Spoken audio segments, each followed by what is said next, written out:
bakla. Ano ba itong nangyayari sa atin? Parang ba ito?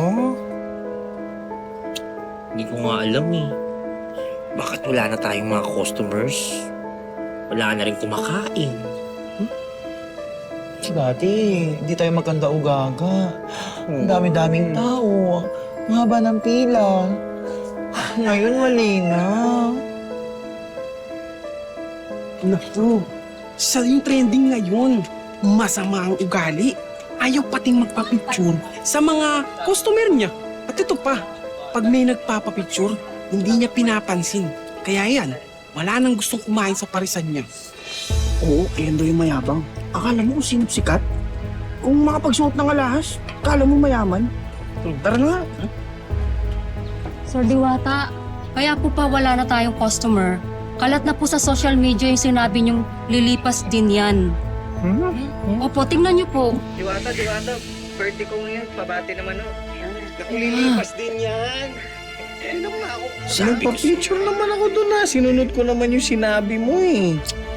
Di ba? Binati ko naman yung may birthday. O ano pa ba hindi ko nagawa? Bakit ganon? Ano nangyari? Magandang umaga po.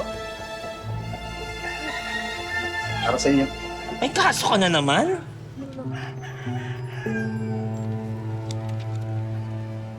So patuloy ka talaga nagpe-pray. Oo, patuloy lang. Basta ako lagi, minsan kahit mag-isa lang ako, nagdadasal naman ako na, di ba sa kabila ng maraming problema dumarating, wala naman ako ibang kakampi kung di sa taas. Sa kanya mo sasabihin lahat ng problema mo.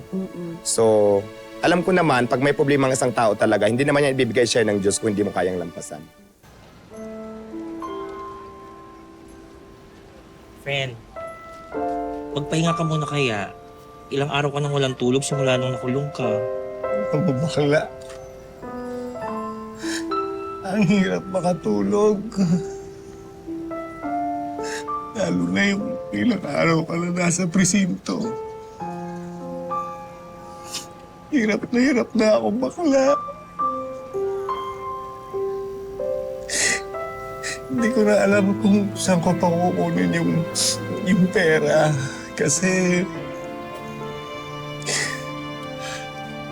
hindi na nga kumikita yung parisan. Pagkatapos, yung piyansa, inutang ko pa kay attorney. 60K din yun. Dagdag na naman. Bakla, hindi ko na alam kung anong gagawin ko.